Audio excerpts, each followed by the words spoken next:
నాగార్జునసాగర్ ప్రాజెక్టుకు భారీ వరద ప్రవాహం కొనసాగుతుంది. దీంతో అధికారులు 22 రేడియల్ క్రస్ట్ గ్రిడ్లను 10 ఫీట్ల మేర ఎత్తి 3,76,535 క్యూసెక్కుల నీటిని దిగువకు విడుదల చేస్తున్నారు.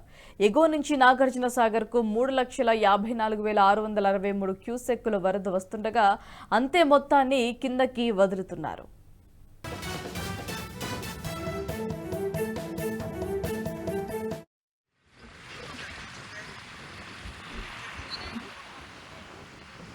ఇరవై 22 గేట్లను ఎత్తడంతో సాగర్ అందాలు చూసేందుకు పర్యాటకులు భారీగా తరలివస్తున్నారు. దీంతో పాటు బుద్ధవనం, నాగార్జున కొండ, మ్యూజియం, సమ్మక్క సారక్క, ప్రధాన డ్యాం, శివాలయం ఘాట్, పవర్ హౌస్ తదితరులన్నీ కూడా పర్యాటకుల తాకిడి పెరగటంతో హిల్ కాలనీ, విజయవిహారీ అతిథి గృహం వెనుక ఉన్న నూతన లాంచీ స్టేషన్ నుంచి జలాశయం మధ్యలో ఉన్న నాగార్జున కొండకు 4 లాంచీ ట్రిప్పులను నడుపుతోంది పర్యాటక శాఖ.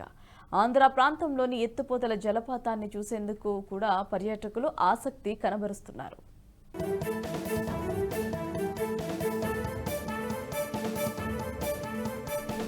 ఈ వీడియో మీకు నచ్చినట్టయితే లైక్ చేయండి, 10 మందికి షేర్ చేయండి. అలాగే కామెంట్ల రూపంలో మీ అభిప్రాయాలను మాతో పంచుకోండి. Nationalist hub group of channels ను సబ్స్క్రైబ్ చేసుకుని తెలుగునాట జాతీయవాద జర్నలిజాన్ని ప్రోత్సహించండి. ఈ వీడియో కింద ఉన్న బెల్ ఐకాన్ పై క్లిక్ చేయడం మర్చిపోవద్దు.